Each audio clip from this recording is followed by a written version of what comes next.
afternoon, good morning, going shite, wherever you are. Welcome to the Velocity of Now with me, Thomas Sheridan, your host for the next hour or so. It's the 18th of October. Jesus, where's the year gone? 2018. I know it's been a while since you've had me do this show, but I know you like the more informal, less conversational me that the VON, I guess, represents.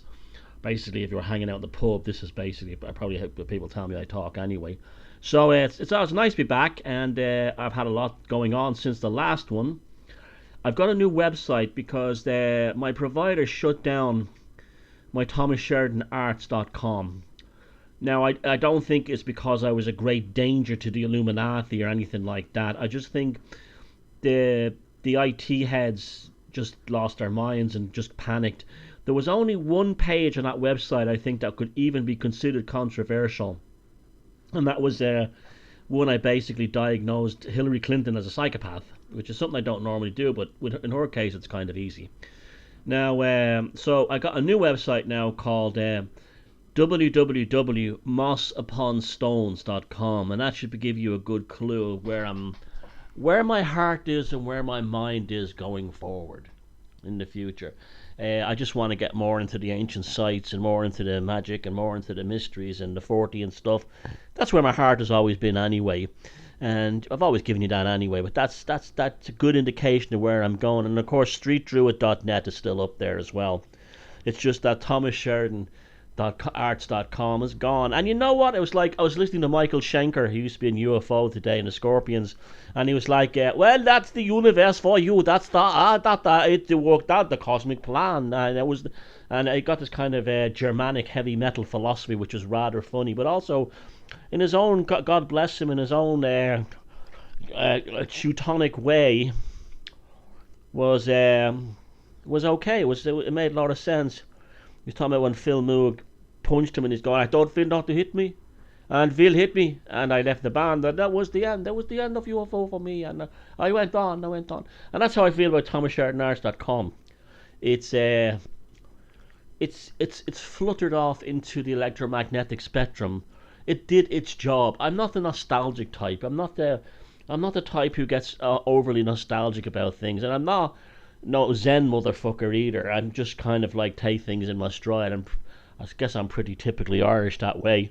And so Thomas Sheridan Arts, it was like it's gone, and I don't care. Well, I still own the domain name. It's apparently, but I think the nerds at the hosting company freaked out, and I think a lot of it had to do with this EU data protection thing.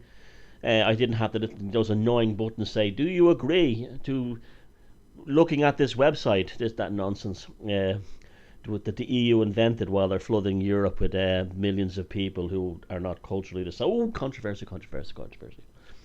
Yeah, so what else have I done? Well, I had go to my open source occult TV channel, and I've been very productive there. I made a couple of lovely films from Portugal. I hope you could go and watch them.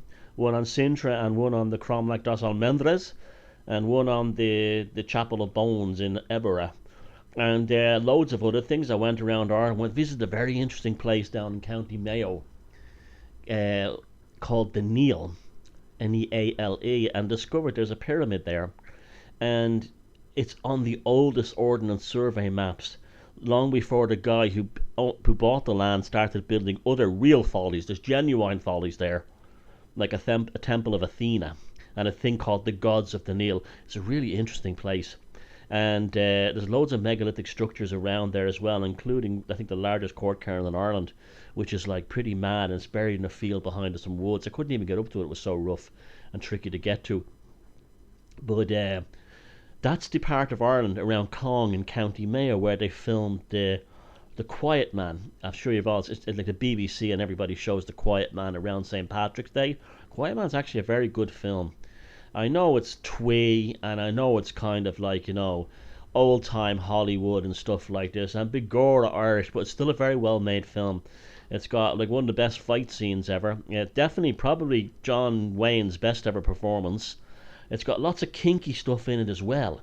It's got lots of jokes in it that, for its time, for its time, um, was quite out there. Like there's one scene where John Wayne has a fight with Maureen O'Hara and throws her on the bed, and the bed smashes, and so he ends up sleeping in the living room in a sleeping bag. And the little fella comes in the next day and he sees the bed wrecked, thinking the two of them are having sex all night, and he just nods his head and goes, impetuous. Now that was quite far ahead of its time for the late 1940s or whenever it was.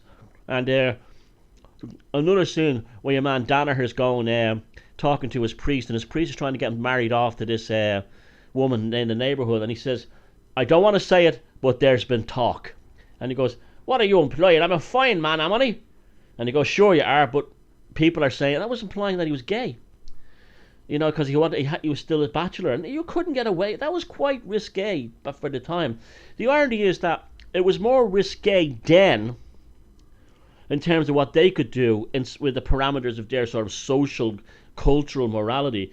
More risque then than it is today, when you can't feckin' say anything, and you know you're accused of being, you know, offensive. This offensive thing really bothers me. Look, offensive is just a sensation. It means nothing. Nobody dies because they're offended. Nobody gets AIDS or gets sick or gets cancer or because they're offended. Offended is just meaning that you within your moral framework, you don't like what you're hearing, but it does no damage to you. It does no damage to anyone. You're just offended. And I'm getting sick of it. I'm getting really sick of this shit. Like, everyone's offended. Oh, I'm a Muslim, you said. So, like, how does me telling a joke about your religion damage your religion in any way? It's you chose to be a religious nut. So you chose to be offended. Being offended is a choice. It's something you choose to do. You choose to be offended. Offended is not anything that's real. It's not anything that's innate to humanity. So, I'm offended you said this. So what? Deal with it. I don't care. And it's not like slander, where slander is personal and can damage a person's reputation or damage their career prospects or their status in society. It's not like that. It's just it's like when you tell a joke about someone. See, even I just fell for the spell then. If you tell a joke about someone's religion or something, or their nationality, it doesn't really affect them. People say, oh, it affects it. Oh, it damages it. Look, I grew up listening to thick paddy jokes from English comics and on British TV non-stop during the 70s, 80s and 90s. And then the cultural Marxists said, stop it. And it suddenly ceased overnight. And did that affect me in any way? I thought they were kind of funny. Once there was no hatred in them, genuine hatred, I wasn't bothered in the least. I used to laugh. At paddy jokes. I thought they were very funny, so a lot of them. Once they were not vicious and hateful. And that's life. You deal with it. This is why this whole thing, everyone's a snowflake. No one has any backbone anymore. No one's tough. No one's hard. Everyone's fucking offensive. Everyone's offended. Oh, everyone's upset. It's absolutely gets on my tits sometimes. And so what else is new? A second edition of Anvil of the Psyche is coming out. It'll be what the previous one was, tidied up a bit, modernised and brought up to date. Plus it will have a section in the back on my new philosophy regarding dangerous or pathological people, which I call them predatory golems. You know my expression, the meat golem, which is my kind of being a seer again, discovering the non-playing character in RPG games, which is now being applied to like SJW and liberals and stuff like that today. We live in truly amazing times. Truly amazing times. So here we are coming up to Halloween, Samhain, and I wrote an article about why we should celebrate Samhain differently to decouple it from the Christianized version. I suggested that, well, I've been doing this myself for a while now, is to begin the celebration of Samhain at the at the full moon prior to October 31st, and finish it with the new moon after October 31st. So the range it becomes a festival, and the range is widened and expanded every year. And speaking of paganism, it's sold out anyway, so it doesn't really matter if I promote it or not. I'm on the 22nd of November. I'm doing an event in Naas in County Kildare. I don't do many Irish events, but on how paganism survived, really. But anyway, that's just a diversion. I digress. Yeah, so the article was declared spam by Facebook, so no one can share it. I don't know why. And some religious nut or some psychotic obsessive reported it as spam, and so I can't share it anymore. But if you go to www.mossuponstones.com, it's the first article there. Now, yesterday I was looking at Facebook, and somebody posted this article by someone claiming to be a satanic abuse survivor, a ritual abuse survivor. And it was a cartoon by a guy called Click. He used to write cartoons claiming that Dungeons and Dragons was real Satanism. He's like American Bible Belt nutcase. And they were showing how the Druids used to collect young virgins and, drink their blood and use hexagrams and all this shite, the born again Christian Bible Belt shite, which proves again that the truth movement is fundamentally born again Christianity. It's been heading back that way for a long time. The flat earth thing, seeing all satanic symbols in music videos and all this stuff and that's all pure Bible Belt redneck donkey fucking ignorance. And so that's, it's all come back to where it started. Now, speaking of this rich, I don't believe for 1 minute, based on proof. Now remember, I don't smoke skunk weed all day, and I don't drink cheap lager all day, and I don't watch YouTube videos filled with confirmation bias by lunatics claiming that they're going to arrest the Pope because of a piece of paper. But I can tell you right here and now, there is absolutely no proof of mass satanic ritual child abuse ever. Yes, there's been the odd case now and again where you'd have some sickos who abuse children and call themselves Satanists, but there is no mass ritual satanic child abuse thing going on. Now, I can hear some of you, I can hear the earwax popping out of your heads listening to this, but bear with me. 99% of the child molestation that happens is abrahamics, predominantly Catholic clergy and Muslim grooming gangs. The evidence is overwhelming, both from the courts, arrest police records, and by internal investigations. It is beyond a shadow of a doubt. So why are you using these terms satanic when it's not Satanists who are doing it? Satanists are not raping children or killing children in mass. Christians, mainly Catholic clergy, and Muslims are doing it. The reason why you're saying satanic pedophile, satanic pedophile, satanic pedophile is because you have been programmed, satanic pedophile, to say that by the Christians, satanic pedophile, satanic pedophile. You have been programmed. Damn machine! You are a fucking shill. What do you mean? You are a fucking shill. There is fucking Satanisms all over the fucking place. Take the spliff out of your mouth, Deco. Anto, you sound like a lunatic. Your cough, it's bad for your lungs. Look, you are fucking shilling again. You're fucking Rabbi Sheridan. That's what fucking you are. That's what you fucking are. There is satanicals every fucking where, and they get the kids and they fucking do fucking things to them, and they fucking boil them, and they make fucking clothes out of fucking skin, and it goes on everywhere. Fucking Zionists. Oh, hold on a second. You just said that they were satanic, and then you said Zionist. Which is it? Well, they're the same fucking thing, ain't? No. How? Show me evidence that Zionism is equated with Satanism. It just fucking is. You see, that's the point. You're just saying it just is. No matter how you feel about these things or how I feel about them, You cannot create a fucking conspiracy pizza filled with all your favorite conspiracy toppings and then deliver it to me fucking domino style. Because my brain doesn't. You fucking listen to him, that fucking Anto. Listen to this fucking Sheridan prick. Thank you, Deco. You have to fucking listen to me, right? What? Let me explain to you what's wrong with you, right? You think that you are automatically in the good in this life, that you are somehow a member of the virtuous, right? And what the fuck does that mean? The good.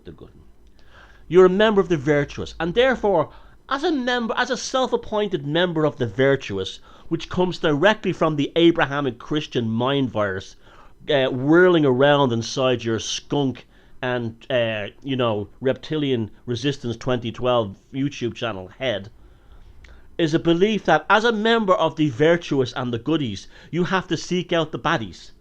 And this is where the abrahamic mind virus in your skull has come to fruition, because you're looking for Satanists. And because that's only a program running in your skull because you are a Christian idiot. That's what that is. You are a Christian playing character, a Christ golem. And as a Christ golem or a Christian playing character, even if you don't go to church or anything, you feel automatically inclined, impulsive towards finding evil. Because you're on the side of good in your mind. And this is where all this comes from.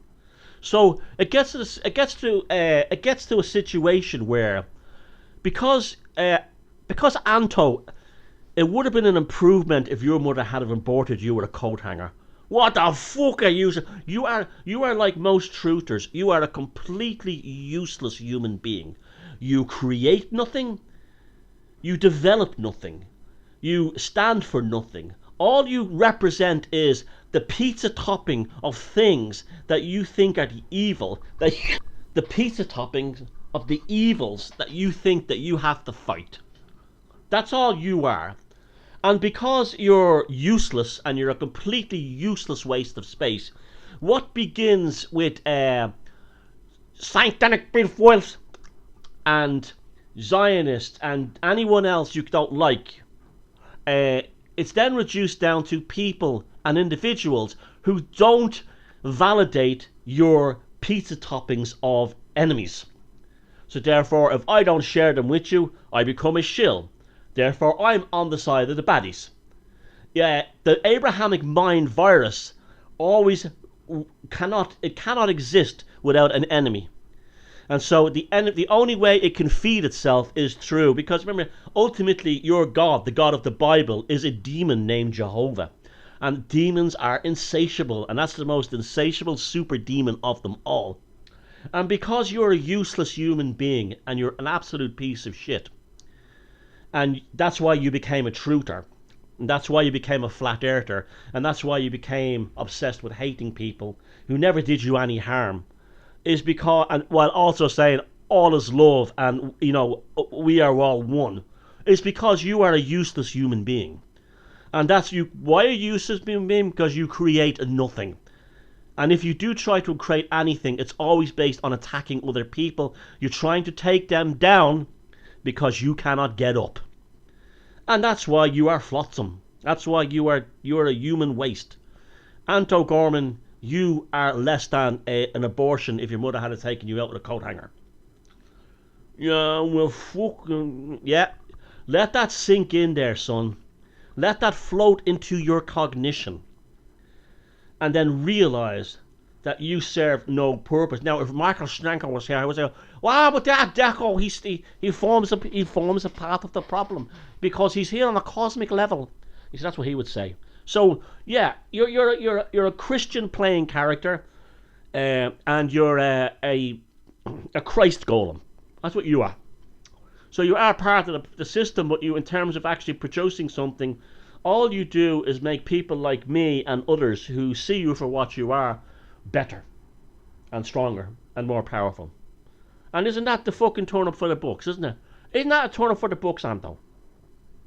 And so, as Anto walks it back down to the street to get himself another 16 cans of lager and some more skunk, uh, we are left with the conclusion that who are we all really? I mean, like, think about it, right?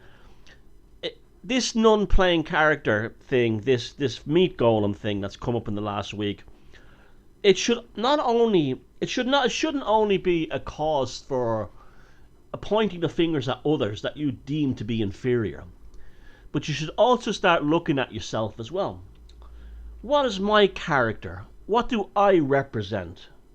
Am I really doing anything good for humanity? I remember when I was editing the Anvil of the Psyche this week, and I was pointing out, of course, like all my work, it's 99%, 9,000 light years ahead of everyone else in the truth movement, who just see, five-slanted stars and go, he's a fucking Satanist, he's a fucking Satanist, or she's a fucking Satanist. I try to get into the archetypal consciousness aspects of it. But then I was really thinking to myself, well, what good am I doing humanity with this book? Am I just writing this book for my own ego? Am I just writing this book to make a few quid? Well, that's not true. You make fuck all from books, let me tell you. That's your J.K. Rowling. Why am I really doing it? Do I think I'm smarter than other people? Well, I know I'm smarter than some people. Not everybody. Lots of people, many people are smarter than me. Am I more articulate? I think I'm good at articulating complex ideas into simple language. And that's something I do think I can do. But ultimately, how am I serving humanity? I don't know if I am. I don't know if any of the work I've ever done has directly served the human race. I think it would probably help a lot of people who stumble upon it in specific circumstances. But ultimately, what put me out there in the cosmic world? What made me do it? And what is my role-playing character? This is something we should be doing this week. I'm not saying you should sit there defending yourself or annihilating yourself with insecurities or being self-hating or being narcissistic. None of those things. I think these things happen for a reason. Like Trump and Brexit, they came to be to teach the elite and the globalists that the people were not controlled. They just weren't. I mean, it's just a stupid thing the BBC put together recently where they had like some celebrities and some ordinary people talking about the people's vote. It was almost like to undermine Brexit. And if you look at the stats on the YouTube video, it's something like 79 people voted up and 80,000 people voted it down. There was your people's vote right there. There was the people don't want you. They don't want your elitist thing. And that was the thing that showed us. That's what showed us. That we did kind of win. The Great Awakening happened. It really did happen. It just didn't happen, as I've been saying for years, with, Russell Brand on the back of a unicorn singing I Need Love, or I Choose Love. It didn't happen that way. It happened the way it was supposed to happen. That the establishment became arrogant in its hubris, and it thought it had everybody, and it had a sizable percentage of us, but not all of us. And that was enough to undermine their plans. It's a beautiful thing.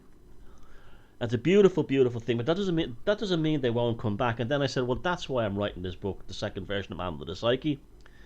It's because they're going to try and come back again.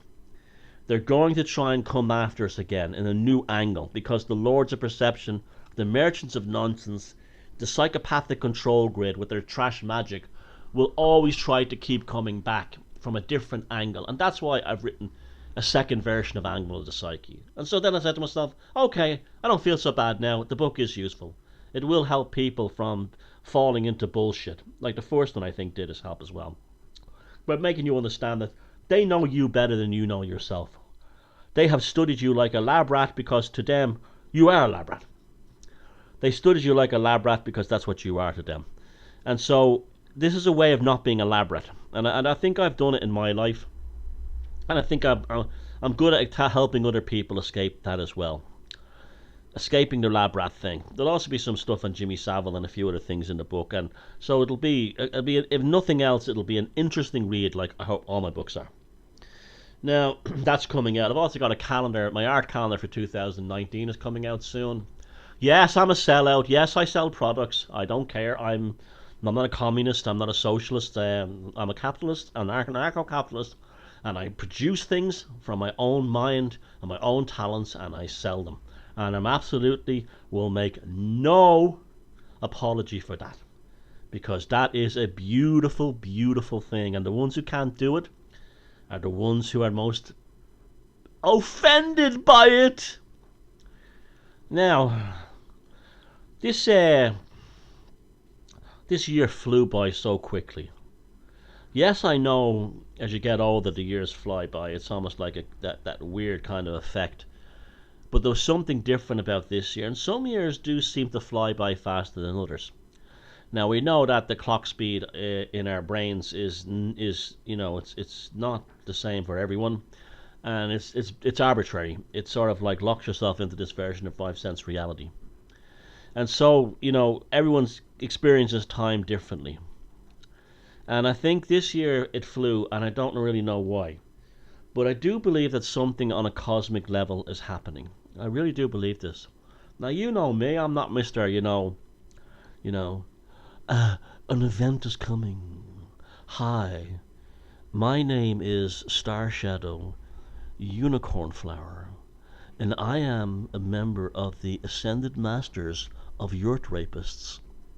And if you go join me in Sedona, or I might take my courses at Glastonbury, I will show you that there's something coming. A cosmic convergence from outer space is coming. And as I'm giving you your date rate drugs and talking about the quantum fluctuations, and just as I'm raping you while you're in a semi-coherent state, as I talk about the ascended masters of the planet Hercules Prime coming to bring us with their cosmic ascendancy, and I will explain this to you because I'm whatever my fucking name was, Unicorn Rain Shadow Bum, and this is the ascended masters. Let me channel. The nicotine star child. You remember the nicotine star child? You remember that? There was this being called the nicotine star child, which was channeled by a person called Thomas Sheridan, who's very, very evil. He's very evil because he talks like normal people. He behaves like normal people. He doesn't elevate himself into a state of spiritual. He's not a creepyzoid like me. He's not a creepyzoid like me, so you can't trust him. And you spiritual motherfuckers, you're so fucking stupid that you think someone talking like me, who's raping you in my yurt, is spiritual, where someone like Sheridan, who talks like a normal person, is not spiritual. Because this is how fucking stupid you are. And this is what allows me to get rich and become a millionaire and live in my palace. But anyway, he channeled this thing called the nicotine star child. And I've had to net channel the nicotine star child myself. And the nicotine star child has a message for you. Let me go into my state to channel the nicotine star child. Oh, nicotine star child, are you there? Yeah! I have a question for you. Yeah, guten Tag, yeah. I would like you to tell the people out there that are not being raped in my yurt about why is time speeding up. Nine. I don't know. I don't fucking know. But you're the nicotine star child. You should know everything. Sure, yeah, but this, it's in your fucking head. But in time it changes. Why am I going all these different accents? That's because you're the nicotine star child. You change from accent to accent because you represent the purest form of humanity. No, I'm not even human. I'm not even human. Nicotine star child. I'm facing a 20-year prison because members of the Me Too movement came out and said that I was a yurt rapist. What can you tell me to do to get off this 20-year prison sentence? Well, sure, you're fucked. But I am the Ascended Master, Unicorn Bumflower, of the Ascendant family of light. Ah, yes, but you'll just go the same way as Zen Gardner. They figured out what you are. You're a piece of shit.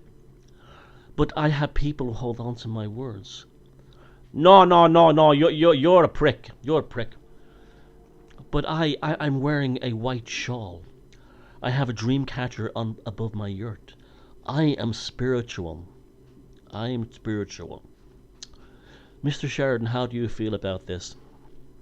Well, I instinctively trust. No, don't interrupt me again.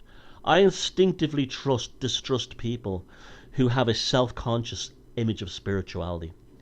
I automatically believe at that moment I'm dealing with a predator because they're putting on an image of spiritual awareness. Now, like anything else in life, yes, Mr. Sheridan, like anything else, whatever your name is, Starburst Potpourri, these are symbiotic things. There's codependency here. There are people who are codependent and they're attracted to scumbags like you. Now, to someone like me, a deeply and truly spiritual person, I could see you as a creepy-eyed scumbag sex predator who should be castrated and locked up and kept away from women. But these women, there are women out there who look up to you and think because you are wearing a white shawl, have a dream catcher above your yurt, and you use the right phrases like love and quantum fluctuations and whatever the fuck you talk about, they automatically believe that you're a beautiful spiritual soul because you've delivered to them the toppings on their New Age pizza. You understand? Yes. Now, a truly spiritually developed person is someone who's themselves. That's what it is. That's what a truly spiritual... You go down to any pub, you go down to anywhere, and down a park downtown, you will meet the most truly spiritually developed people, and they're just themselves. They don't dress up, they don't have a staff, they don't act a certain way, they don't go around in a smock, they don't go around in a cosplay outfit, because once that do that, you automatically cannot trust them. You cannot trust them at all. They don't have dreadlocks or anything like that. White guys.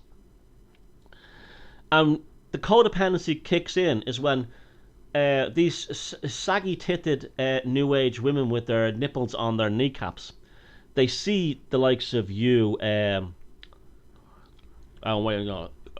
juicy fruit moonflower, and they think that you are a spiritual being.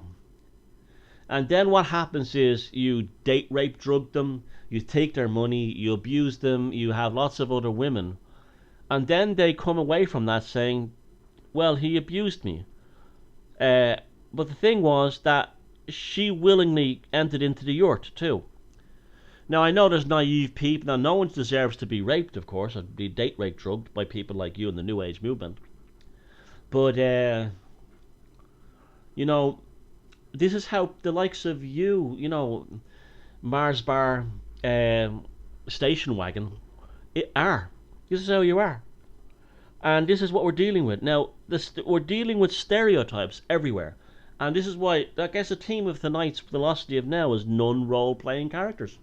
Or character-playing roles, or role-playing individuals. And you're playing a role. But also, you wouldn't exist if there wasn't food for you to prey upon.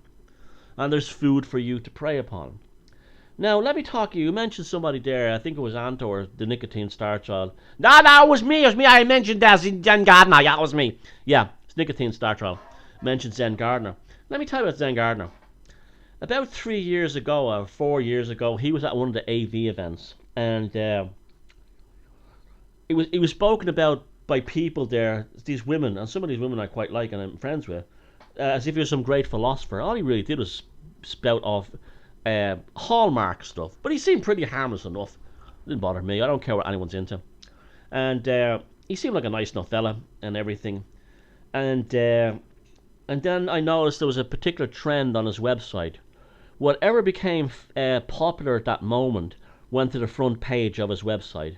I remember he put up a video. There was a fake video of Stanley Kubrick claiming that he'd faked the moon landings. That went right to the front page before he confirmed it.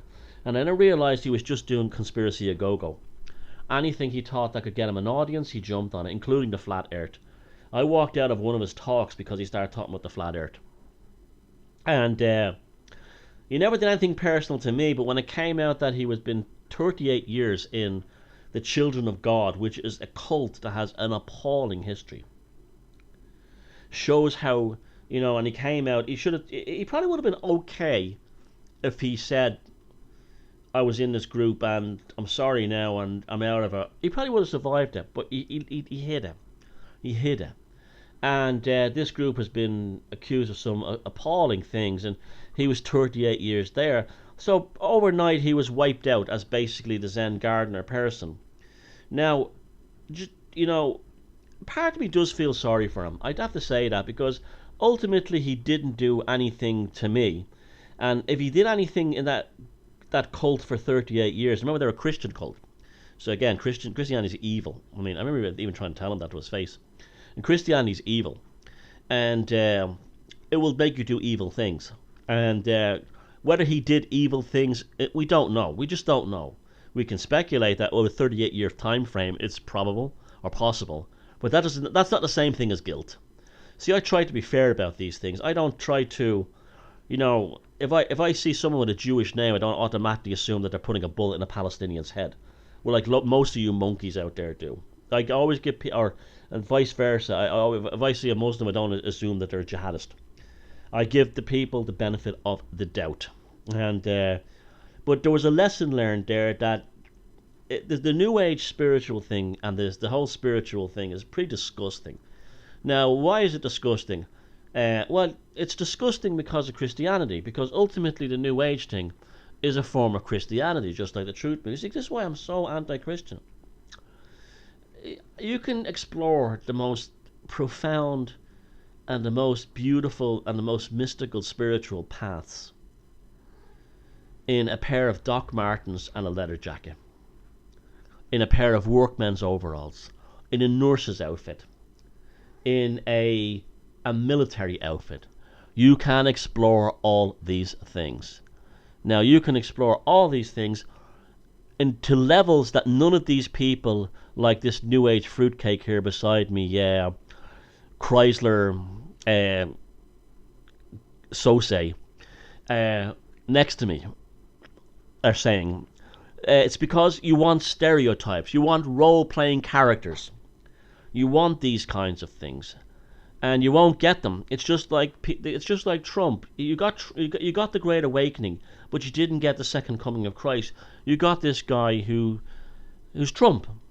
This is what you got, and this is the beauty of the game. This is the beauty of the cosmic dance. Yeah, this is very important. Listen to what the man is saying here. Thank you, Nicotine Starchild.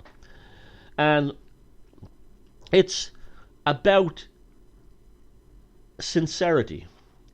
I mean, there's a time in your life where, like, okay, let's talk about in cultural trends. What we call goths today didn't start out as being self-conscious goths. Bands like Susie and the Banshees and Susie Sue and Peter Murphy and the likes of Bauhaus, they were just bands that ended up dressing a certain way within a certain culture based around the Batcave in London, but also it was experimenting with the punk rock image. They never called themselves goths. They never subconsciously were goths. They didn't write specifically songs all about spooky subjects. It was afterwards is what the goth thing came from, because people needed a stereotype to ground themselves into it. And so that's what happens. It becomes a meme, a trend, a trope, and people lock themselves into the image, lock themselves into the performance, and they're not seeing the meat behind it. And these spiritual motherfuckers are all this. I mean, all this. I mean, I have a friend who was just telling me that she's involved in a lot of these kind of things, and she says, like, a lot of New Age people absolutely hate my guts, despite being, claiming that they're all about unconditional love. And she says it's because you're who you are. You're actually you're talking in you're you know I'm probably in terms of actual information, probably the most comprehensive uh, pundit. Well, that's kind of a strange term. Most comprehensive, say, deliverer, spokesperson of profoundly spiritual ideas. I don't know anyone who even comes close to me. But I just do it in matter of fact everyday language because I'm a matter of fact everyday person. And this is an affront to an industry based on being a fake. This is an affront based on an industry based on being a caricature, a specific archetype, a false archetype, I might add. And they don't want that. Because why? Because they want to feel they're special. They want to feel that they're detached from society. That's why you get so much cosplay in things like Wicca. Oh, I'm a Wiccan. I got like a witch's hat and a broom. I'm better than women in society because I'm a witch. I'm not an ordinary woman. But that escapism is pathological, sweetheart. Baby cakes, honey child, sweetheart.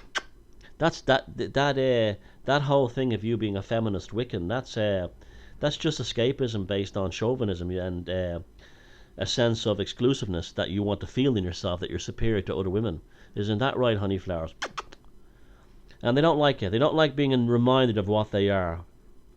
The mirror.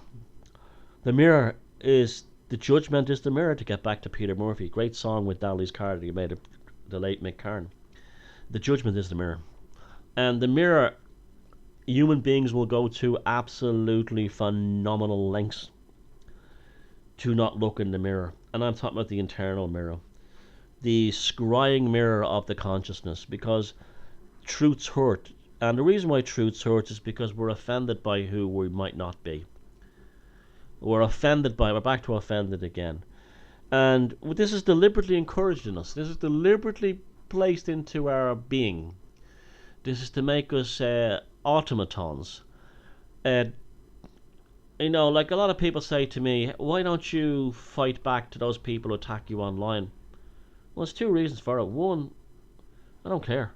And B, greatness comes with this. If you look at all the greatest people in the world, they've all had to swim through a sea of shit to get to the shoreline of success. I'm swimming through my sea of shit. This is part of the cosmic role. And that shit will always be shit, and when I reach the shore, I'll be something else. I'll have achieved greatness, and shit will always be shit. And that's why I don't bother. And also, they just come... I saw there was one lunatic had a website that was basically spent 3 years attacking me. And then he stopped, and one of the last things he posted was, I've been running this website for 3 years. You think Sheridan would have come and mentioned it by now? All he wanted was a fucking reaction from me. That was the whole purpose of it. He wanted a reaction, and then when I ignored him, it just like drove him crazy. And that's what I like. Just ignore them. And that's why they're unsustainable shit. That's what they are, and that's why I don't bother with them. I couldn't be arsed. And a lot of them die and stuff like that. I go to mental hospitals. If you look at the lineup through the years, they've either vanished off the face of the earth. Quite a few suicides, and a lot of their lives have fallen apart. Their marriage have fallen apart.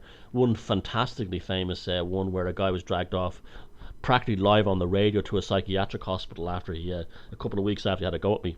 You see, if you don't feed them back, you don't mention them by name, you give them nicknames or something like that, it's like the rebounded curse. It just goes back, So it's like that's a very spiritual idea. The idea of not fighting back like that. It's just like, well, this is a cosmic ballet that I'm living out, and it works. And it's nothing to do with me having a thick skin or anything like that. It's just accepting that this is, you buy meat, you buy bone, you buy land, you get stone. You get a bit of fame for yourself, you get haters. It's just how it is. It's they're all fulfilling their own archetype as well. So it's just how it is. And so a lot of people, good people, are afraid to stand up in this world because of this fear of these kinds of things of being ridiculed. And that's because there's an element of growth there. You've got to deal with it. A soldier has to fight battles in order to survive battles. and that's just how it is. And so these people who say they don't like me because I'm not spiritually an archetype, how could he talk about about being a druid when he doesn't have a staff and wear a cloak? How could he be talking about the ideas of reincarnation when he's not in an ashram? How can he be talking about magic when he doesn't dress up in black all the time and put on this whole act like some people? It's because that's how the ancestors were. The theatrical thing is not necessary in a chaos world. Since chaos magic came along, since we should always be indebted to people like Phil Hine and these people from the 60s, in the 70s, sorry, who gave us this freedom. They gave us this freedom to just be ourselves and still do extraordinary things. And that's why we didn't need to dress up, cosplay, ceremonial stuff anymore. Other than it being for fun. You could be anybody and still reconstruct the universe according to whatever tools are available in front of you. God knows I've done that. And I'll continue doing that, and it's because it's been so good for me in my life, and I know so many other people who, gnosis is gnosis at the end of the day. And again, we're back to Christianity. All these Christians, they all dress up like they all have to be pious. They dress themselves up in pious platitudes. Oh, I pray all the time to Jesus. Well, very definitely. I have a Bible. Have you read the Bible? Mrs. Sheridan, have you read the Bible? Have you read the Bible? No, but neither have you. Yes, but I'm holding a Bible in my hand, and this Bible is saying that, Leviticus 14:76, that thou shalt not demean the name of the Lord, for the Lord is not this Satan. The sheaves in the field, and the 4 sheaves in the field divided by the number of cattle is equal to number to the sons of Israel and the Pharisees. And go away. Just go the fuck away. Go away from me. And this is what bothers me. And this is what bothers me, a lot of people, is that they don't want, you don't need to be a character, in that sense. And people say, well, and this ties in beautifully with the idea of the system. How do we smash the system? Oh, well, we're going to wait for a big awakening, a big awakening. I mean, awakening. We're going to have this, and then all the satanic people is going to be erecting. And then we're going to get all the ones behind 9/11. No, it's not. The greatest way to cause a change is for you to be yourself and not to follow others. I've been saying this to you for years now till I've been blue in the face. It's not to jump into a scene or a movement. Be an individual role player in this game. Be an individual role player. Because your character, just like your personality, should be unique. The universe absolutely adores and loves novelty and uniqueness. It rewards it.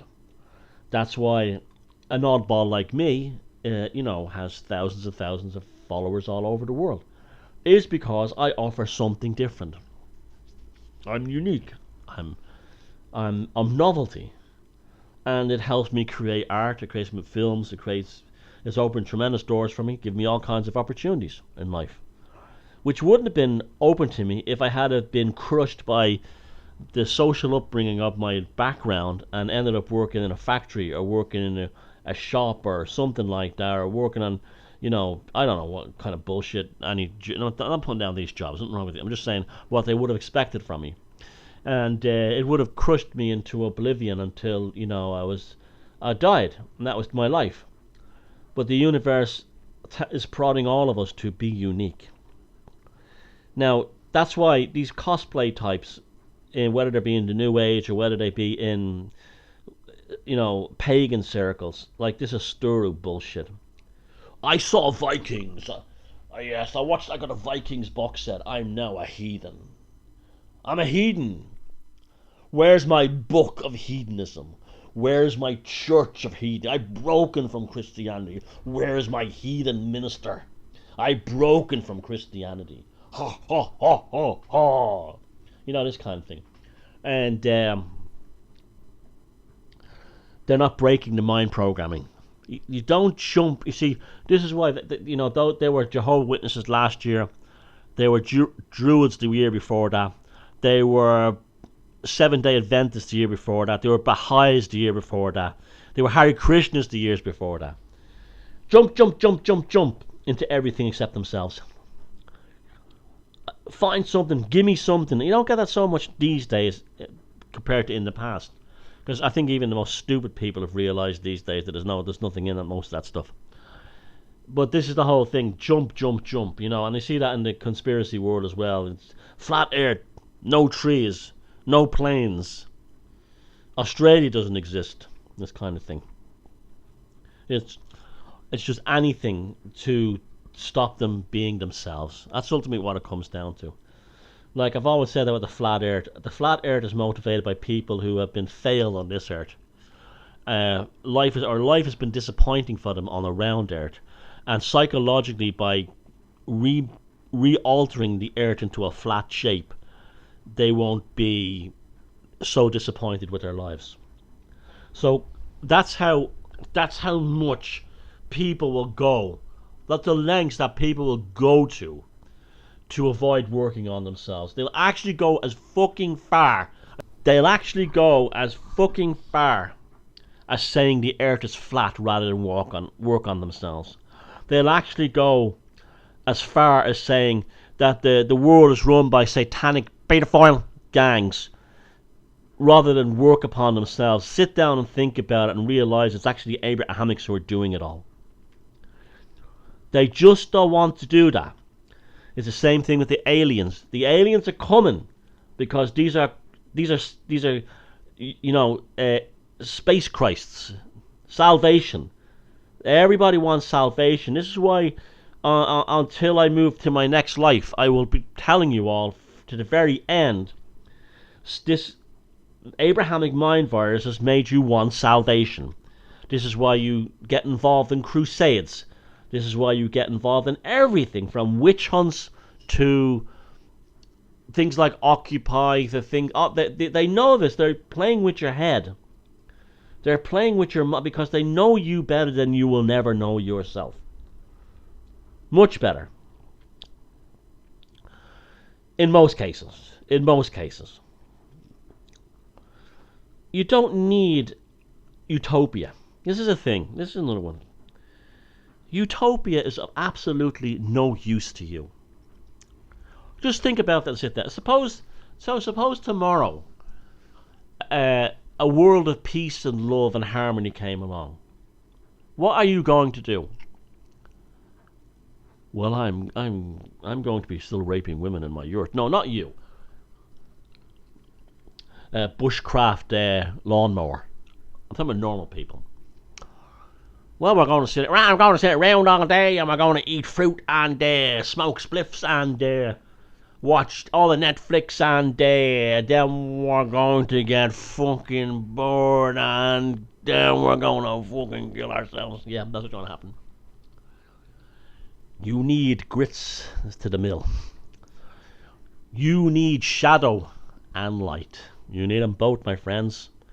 And utopia only provides light in the most superficial way, but the darkness is always present, and there is nothing superficial about the darkness of utopia because it explodes through every fiber of your being.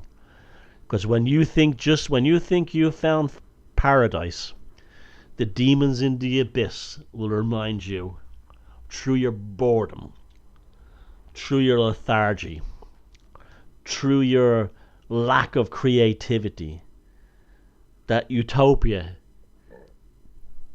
is even a invention of evil. Yes? Paradise was lost to make you happy. You were kicked out of paradise so you could enjoy life. You could enjoy life because it presents you with challenges. And what do challenges create? Solutions. And what are solutions? Creativity. And that would never happen in paradise, in utopia. You have been given hardships in order to turn them into something beautiful. And so all these people, we're going to have a great awakening. Gonna be a great awakening. Oh, it's going to be a great awakening. And when we get a great awakening, it's going to be like beautiful. Like, it's going to be fucking beautiful. Won't be beautiful. Be shit. Absolute shit. Absolute shit. So what's the best solution? The best solution and the best situation is where we are now.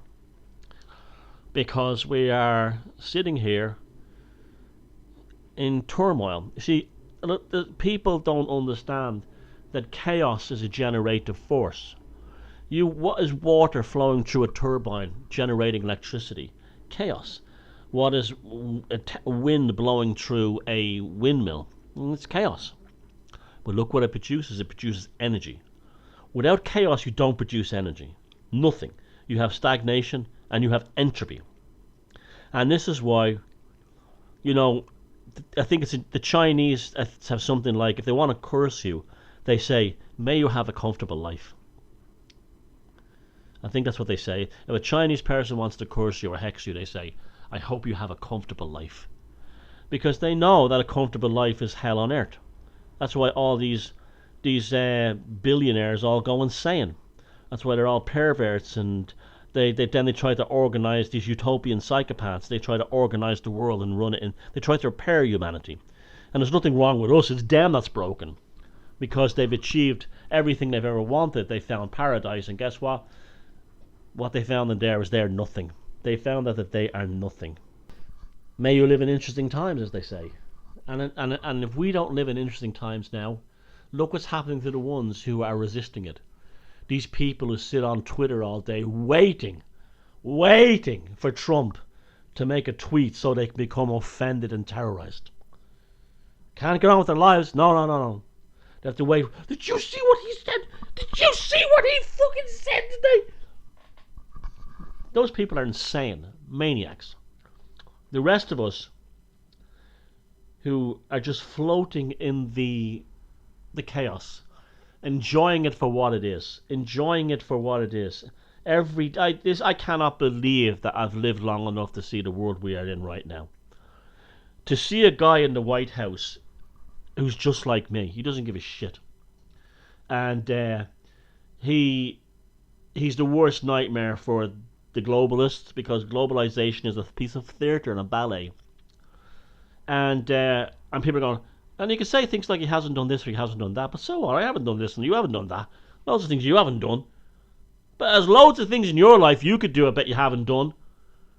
But what he's done more than anything else is to rattle the shit out of the conformists. To rattle the shit out of the system. And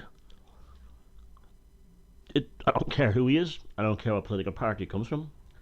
I'm sure when in 8 years' time it'll be someone else. And this is the beauty of chaos. Chaos is non-aligned. When Trump is out, something else could come in that could be a completely different political system. But if it has a value in it in terms of causing chaos, I'll support that. I'll enjoy that. It's the turbulence we want, not the conformity. It's the turbulence.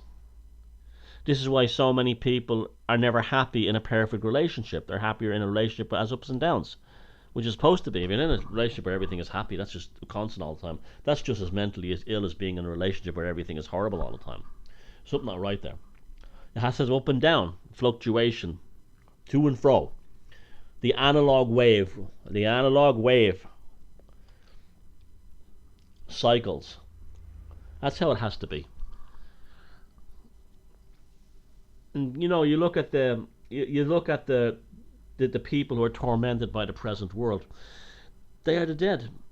Sorry, but you are. You better get with the program, and stop connecting yourself to your mind virus. Whether you think you're a left winger or a Democrat or whatever, or he offends me. You've got to get rid of that. That's holding you back. The river is flowing. The current is moving. You're not going to be able to swim in the opposite direction. You're not going to be able to hold onto the branches at the side forever. You will be swept away by the current, and you will drown. Or, if you're like me, you let go and you see where it takes you. Life is adventures, and give me adventures over conformity and sameness any day. And also, by letting go and being swept with the current, an individual's bespoke solution to your life develops. I mean, you think of something like the Titanic, right? It would have been obvious to the people queuing up for the lifeboats that there wasn't enough lifeboats as that thing was going down. And there would have been people who said, well, fuck this for a game of cowboys. I'm not waiting to stay here to drown. And they probably went off in other parts of the ships and started building lifeboats out of, I don't know, beds and a raft, anything that could float, and strapping it together. And that's because they, instead of, the chaos is what saved them if they survived that. That's what saved them. What wouldn't save them is conformity. Well, according to the ship's regulations of the Cunard Company, we have to sit here, honey, and wait for their lifeboat to come out. It should be around in about... See what I'm saying? It's better to be aware of fluctuations, and to float with the current of chaos than to try and swim against it. That way you're not offended. Can you all do me a favour, by the way, and just, if you see a video by mine you like, if it's this one or anything, or an article on a website, you can just share them. Just share them around. That's all I ask. I mean, it's brilliant if you can buy a book, or you can do something like that. That's wonderful. But if you can just do that, that'd be brilliant. I'd really appreciate that. It doesn't hurt. It doesn't cause you any problems.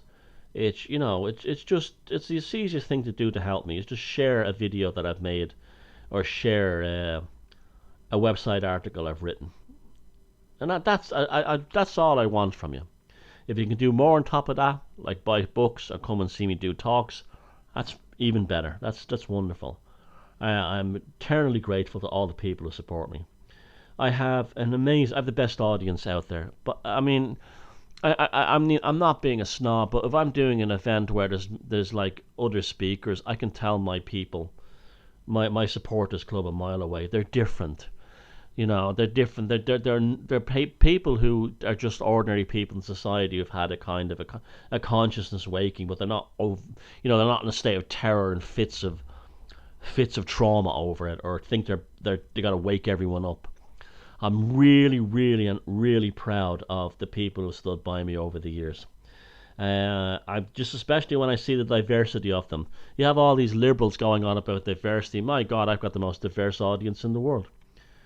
And they're just the normal, ordinary people who have switched on an aspect of their personality that is allowing them to experience a human being in its potentiality, but hiding or camouflaging themselves as regular people. And I think that's a beautiful thing.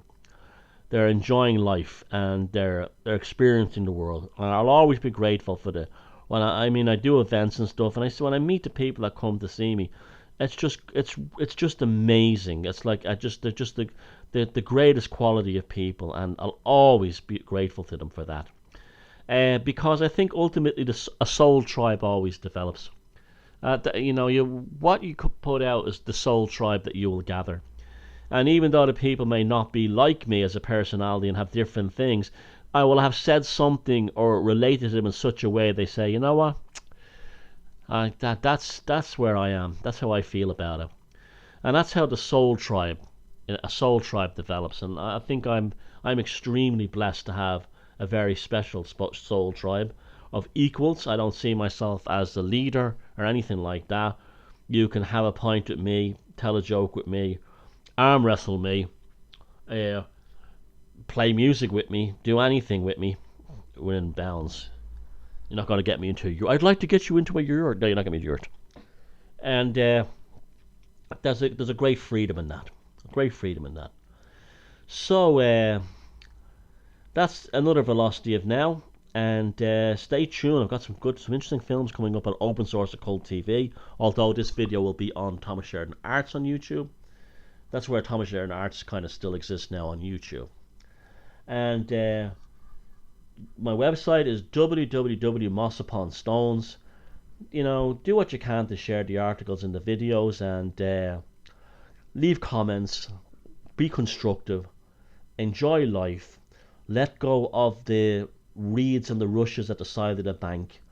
Let the current carry you along, and feck 'em if they can't take a joke. Good night.